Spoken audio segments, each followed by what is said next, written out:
Power star Ram Charan గారి సందర్భంగా మన కాపులోని ఆధ్వర్యంలో మెగా రక్తదాన శిబిరం ఏర్పాటు చేయడం జరిగింది. రక్తదానం అనేది ఎంతో మందికి ఆపదలో ఉన్న వారికి మనం ఆర్థిక సహాయం చేసినా చేయలేకపోయినా వారి ప్రాణాలు కాపాడటానికి ఈ రక్తం ఎంతో ఉపయోగపడుతుందని చిరంజీవి గారు ఇచ్చిన పిలుపు మేరకు చిరంజీవి గారి అభిమానులు ఇక్కడ విచ్చేసిన ప్రతి ఒక్కరూ తక్కువలో తక్కువ 10 నుంచి 15 సార్లు రక్తదానం చేసిన మహానాయకులే ఇక్కడ ఉన్నవారందరూ.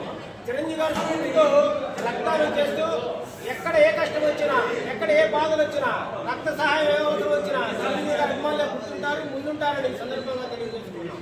అట్లాగే ఇక్కడ విచ్చేసిన మీ అందరికీ చిన్న సూచన చేయదలుచుకున్నాం. మీరెవరు టాటూస్ మడికి వేయించుకోవద్దు. ఎందుకంటే కొంతమంది సైంటిస్టులు కానీ డాక్టర్లు కానీ టాటూస్ వేసుకుంటే ఆ రక్తం కలుముచ్చని తెలియజేశారు. అందుకోసం యువకులందరూ కూడా టాటూస్ వేయించుకోకుండా రక్తాన్ని శుద్ధిపరచుకోవాల్సిన అవసరం ఎంతైనా ఉందని కోరుకుంటూ మీరు కూడా చిరంజీవి గారిని రామ్ చరణ్ గారిని స్ఫూర్తిగా తీసుకొని మీరందరూ కూడా రక్త సహాయం చేయడానికి రక్తదాతలుగా ముందుకు రావాల్సిందిగా కోరుకుంటూ ఈ అవకాశం ఇచ్చిన గాజుల నీరు గారికి మిత్ర బృందానికి ధన్యవాదాలు తెలియజేస్తున్నాను.